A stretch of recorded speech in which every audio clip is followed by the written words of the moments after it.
126।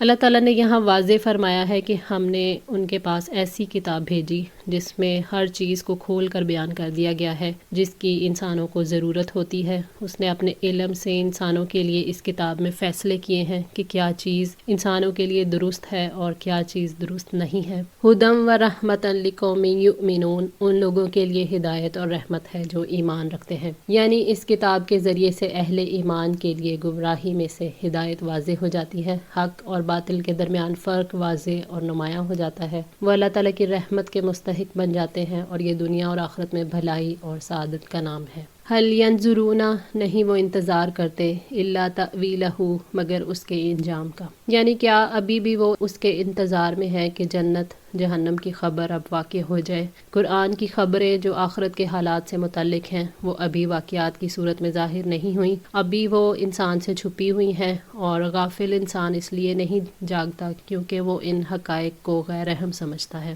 یوم یأتی تاویلہ، جس دن آ جائے گا انجام اس کا، یقول الذین نسوہ، کہیں گے وہ لوگ جو بھول گئے تھے اسے، من قبل، اس سے پہلے، قد جاءت رسل، یقیناً لائے تھے رسول، ربنا بالحق، ہمارے رب کی طرف سے حق، فہل لنا، پس کیا ہے ہمارے لیے، من شفعاء، کوئی سفارشی، فیشفعوا لنا، کہ وہ سفارش کریں ہمارے لیے۔ جس دن اس کا نتیجہ ظاہر ہو جائے گا، آج کی جو خبریں ہیں وہ واقعہ ہو جائیں گی اور ظاہر ہے وہ قیامت کا دن ہوگا، تو وہ لوگ حسرت سے بول اٹھیں گے کہ جنہوں نے پہلے اسے بھلا دیا تھا، اپنے گناہوں کی بخشش کی سفارش تلاش کرتے ہوئے اور اس کا اقرار کرتے ہوئے، جسے رسول لے کر آئے تھے، وہ اعتراف کریں گے کہ ہمارے رب کے رسول حق لے کر آئے تھے، کاش ہمارا کوئی معبود ہے جسے ہم دنیا میں پوجا کرتے تھے، ہماری سفارش کے لیے کھڑا ہو جاتا، او نردو، یا ہم لوٹائے جائیں، فنعمل، پھر ہم عمل کریں، غیر الذی، اس کے علاوہ جو،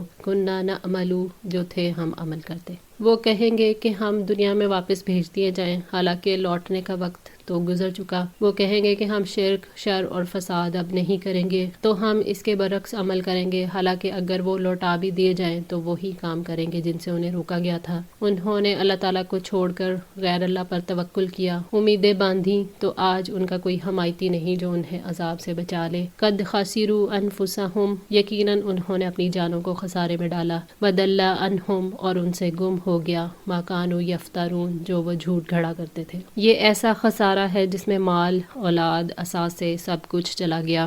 حضرت ابن عباس رضی اللہ تعالیٰ عنہ کا قول ہے، جو دنیا میں وہ جھوٹ گھڑا کرتے تھے وہ ان سے گم ہو جائے گا۔ ابن ابی حاتم۔ دنیا میں شیطان کے وعدوں اور اپنے نفس کی خواہشات کے مطابق جو جھوٹ وہ گھڑتے تھے وہ سب کے سب گم ہو جائیں گے۔ اب وہ چیز سامنے آ گئی جس کا کبھی تصور نہیں کیا تھا، اور ان کے سامنے حق اور باطل صاف واضح ہو گیا۔ انسان آخرت کے معاملے کو غیر اہم سمجھتا ہے، توجہ نہیں دیتا، اور آخرت آ جاتی ہے جبکہ کوئی تیاری نہیں کی ہوتی۔ اس طرح دنیا بھی گئی اور آخرت بھی، اور یہی اپنے آپ کو گھاٹے میں ڈالنا ہے۔ ان ربکم اللہ، بلا شبہ تمہارا رب وہی اللہ ہے، الذی خلق السماوات والارض فی ستۃ ایام، جس نے آسمانوں اور زمین کو 6 دنوں میں پیدا کیا۔ بے شک اللہ تعالیٰ ہی تمہارا معبود برحق ہے جس نے ہر چیز کو تخلیق کیا، ہر چیز اس کی ملکیت میں ہے، وہی تصرف کا اختیار رکھتا ہے اور اسی کا حکم چلتا ہے، اس کی بادشاہت ہے، وہ جو جی چاہے کرتا ہے، اوپر کے جہانوں میں بھی اور نیچے کے جہانوں میں بھی۔ اللہ تعالیٰ نے زمین اور آسمان کو حد درجہ کامل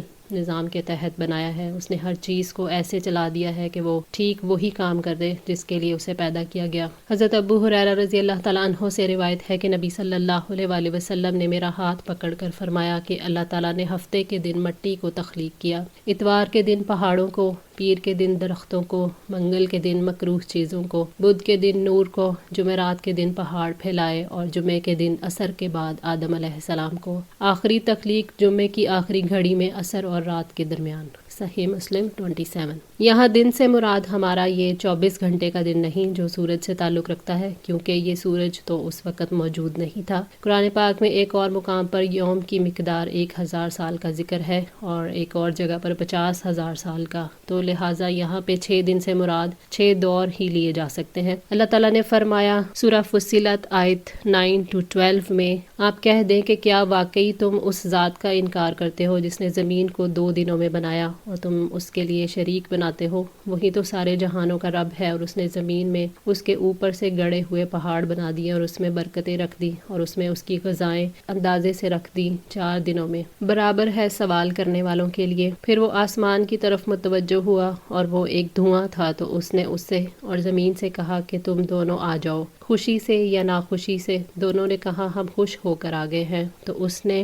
2 دنوں میں ان کو پورا 7 آسمان بنا دیا، اور اس نے ہر آسمان میں اس کا کام وہی کر دیا، اور ہم نے آسمان دنیا کو چراغوں سے زینت دی اور محفوظ کر دیا۔ یہ اندازہ ہے سب پر غالب، سب کچھ جاننے والے کا۔ ثم استوى علی العرش، پھر وہ عرش پر بلند ہوا۔ یغشی اللیل، وہ ڈھانپ دیتا ہے رات کو، النہار، دن پر، یطلبہ، جو طلب کرتا ہے اسے، حثیثا، تیزی سے۔ اللہ تعالیٰ اندھیری رات سے روشن دن کو ڈھانپ دیتا ہے اور زمین پر اندھیرا چھا جاتا ہے۔ اللہ تعالیٰ نے رات کو آرام کے لیے بنایا، اور رات میں تمام انسان اور ساری مخلوقات آرام کرتے ہیں اور اپنی تھکاوٹ دور کرتے ہیں۔ پھر سیاہ رات کے جانے کے بعد دن آ جاتا ہے اور لوگ اپنے کاموں میں مصروف ہو جاتے ہیں۔ اللہ تعالیٰ نے سورہ یاسین آیت 40-47 میں فرمایا، نہ ہی سورج کے لائق ہے کہ وہ چاند کو جا پکڑے، اور نہ ہی رات دن سے پہلے آنے والی ہے۔ وہ سب ایک ایک مدار میں تیر رہے ہیں، اور ان کے لیے ایک نشانی یہ بھی ہے کہ ہم نے ان کی نسل کو بھری ہوئی کشتی میں سوار کیا، اور ہم نے ان کے لیے اس جیسی اور چیزیں پیدا کی ہیں جن پر وہ سوار ہوتے ہیں، اور اگر ہم چاہیں تو انہیں غرق کر دیں، پھر نہ ہی ان کا کوئی فریاد رس ہو اور نہ ہی وہ بچائے جائیں گے، مگر یہ ہماری طرف سے رحمت ہے اور ایک خاص وقت تک فائدہ دینا ہے۔ اور جب ان سے کہا جاتا ہے کہ اس سے بچو جو تمہارے آگے اور تمہارے پیچھے ہے، تاکہ تم پر رحم کیا جائے، اور ان کے پاس ان کے رب کی نشانیوں میں سے کوئی نشانی نہیں آتی مگر وہ اس سے منہ ہی موڑنے والے ہوتے ہیں۔ اور جب ان سے کہا جاتا ہے کہ اللہ تعالیٰ نے جو کچھ تمہیں دیا ہے اس میں سے خرچ کرو، تو جنہوں نے کفر کیا ان لوگوں سے کہتے ہیں جو ایمان لائے کہ کیا ہم اس کو کھلائیں جس کو اللہ تعالیٰ چاہتا تو خود ہی کھلا دیتا،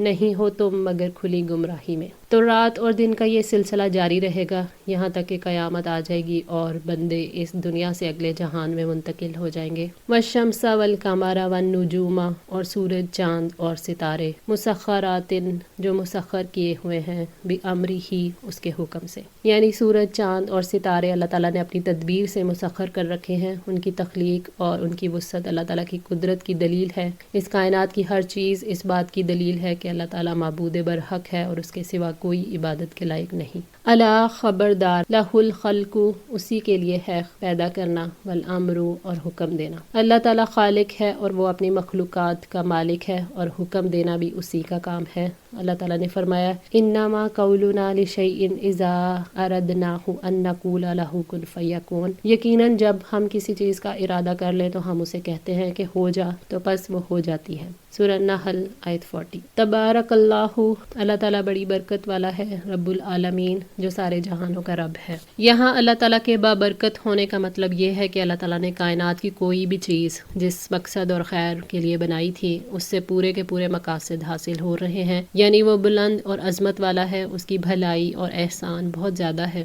وہ اپنی ذات کے اعتبار سے بھی، اپنی عظمت اور کمال صفات کی بنا پر بھی بہت بابرکت ہے، اور مخلوق کو بے شمار نیکی سے نواز کر دوسروں کو بھی برکت عطا کرتا ہے۔ اس کائنات میں جو برکات نظر آتی ہیں وہ اس کی رحمت کے آثار ہیں۔ تفسیر سعدی۔ ادعو، پکارو، ربکم، اپنے رب کو، تضرعاً، عاجزی سے، وخفیۃً، اور چپکے چپکے۔ دعائیں مانگنے کا شوق دلایا جا رہا ہے جس سے دنیا بھی سنورتی ہے اور آخرت بھی۔ جب ہم اس کے آگے ہاتھ بلند کرتے ہیں اور اسے پکارتے ہیں تو اعتراف کرتے ہیں کہ اللہ تعالیٰ موجود ہے، وہ سب کچھ سننے والا، سمیع اور ہر چیز پر قدرت رکھنے والا ہے، اور وہی ہے جو غم دور کرتا ہے اور دعائیں قبول کرتا ہے، اس لیے کثرت سے دعائیں مانگنی چاہیے۔ خفیۃً، چپکے چپکے، یعنی دل میں اس کی وحدانیت پر یقین رکھتے ہوئے چھپ چھپ کر خالص اللہ تعالیٰ کے لیے آہوزاری کریں۔ بلند آواز سے اعلانیہ نہ گڑ گڑائیں جس سے ریاکاری کا اندیشہ ہو۔ حضرت ابو موسیٰ اشعری رضی اللہ تعالیٰ عنہ کہتے ہیں، لوگوں نے زور زور سے دعائیں مانگنی شروع کی تو آپ صلی اللہ علیہ وآلہ وسلم نے فرمایا، اپنے اوپر رحم کرو، کیونکہ تم کسی بہرے اور غیر موجود کو نہیں پکار رہے، تم جسے پکار رہے ہو وہ خوب سننے والا اور تمہارے پاس ہی ہے۔ اللہ تعالیٰ سے عاجزی سے اور چپکے چپکے دعائیں مانگو۔ قرآن پاک میں اللہ تعالیٰ نے حضرت زکریا علیہ السلام کی دعا کا ذکر فرمایا، اذ نادى ربہ نداء خفیا، جب اس نے اپنے رب کو چپکے چپکے پکارا۔ سورہ مریم آیت 3۔ اسی طرح اللہ تعالیٰ نے فرمایا وَقَالَ رَبُّكُمُ ادْعُونِي أَسْتَجِبْ لَكُمْ، اور تمہارے رب نے فرمایا ہے کہ مجھے پکارو میں تمہاری دعائیں قبول کروں گا، سورہ مومن آیت 60۔ پھر سورہ البقرہ 186 میں وَإِذَا سَأَلَكَ عِبَادِي أَنِّي فَإِنِّي قَرِيبٌ أُجِيبُ دَعْوَةَ الدَّاعِ إِذَا دَعَانِ فَلْيَسْتَجِيبُوا لِي، اور جب میرے بندے آپ سے میرے بارے میں سوال کریں تو یقیناً میں قریب ہی ہوں، میں پکارنے والے کی دعا کو قبول کرتا ہوں، جب بھی وہ مجھے پکارتا ہے تو لازم ہے کہ وہ میری بات مانے۔ إِنَّهُ لَا يُحِبُّ الْمُعْتَدِينَ، یقیناً وہ حد سے گزرنے والوں سے محبت نہیں کرتا۔ لا يحب المعتدین میں المعتدین سے دعا میں حد سے بڑھ جانے والے مراد ہیں۔ صحیح بخاری کتاب التفسیر۔ اللہ تعالیٰ کسی بھی معاملے میں حد سے تجاوز کرنے والوں کو پسند نہیں کرتے۔ یہ بھی حد سے تجاوز ہے کہ بندہ اللہ تعالیٰ سے ایسی چیزوں کا سوال کرے جو اس کے لیے درست نہیں۔ سنن ابو داؤد میں ہے کہ حضرت عبداللہ بن مغفل رضی اللہ تعالیٰ عنہ نے اپنے بیٹے کو یوں دعا کرتے سنا، اے اللہ میں آپ سے جنت کی دائیں جانب سفید محل کا سوال کرتا ہوں۔ تو یہ سن کر انہوں نے فرمایا، اے بیٹے تو اللہ سے جنت کا سوال کر اور دوزخ سے پناہ مانگ، اپنی طرف سے سفید محل تجویز نہ کر۔ میں نے نبی صلی اللہ علیہ وآلہ وسلم کو یہ فرماتے ہوئے سنا ہے کہ عنقریب اس امت میں ایسے لوگ ہوں گے جو طہور یعنی وضو، غسل وغیرہ میں اور دعا میں اعتداء یعنی زیادتی کریں گے۔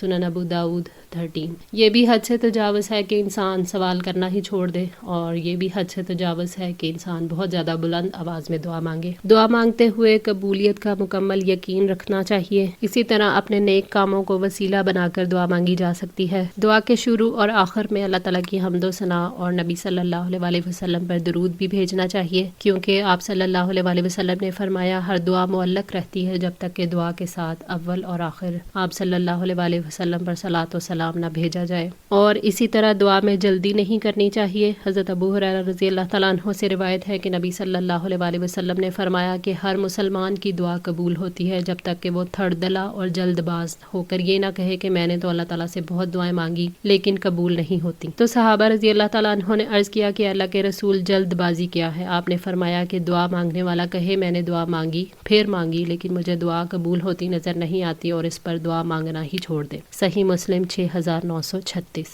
آج کے لیے اتنا ہی۔ دعا ہے اللہ تعالیٰ ہماری اس کوشش کو قبول فرمائے، ہماری غلطیوں کو تاہیوں کو معاف فرما کر ہماری اصلاح فرمائے۔ جزاکم اللہ خیر، والسلام علیکم ورحمۃ اللہ وبرکاتہ۔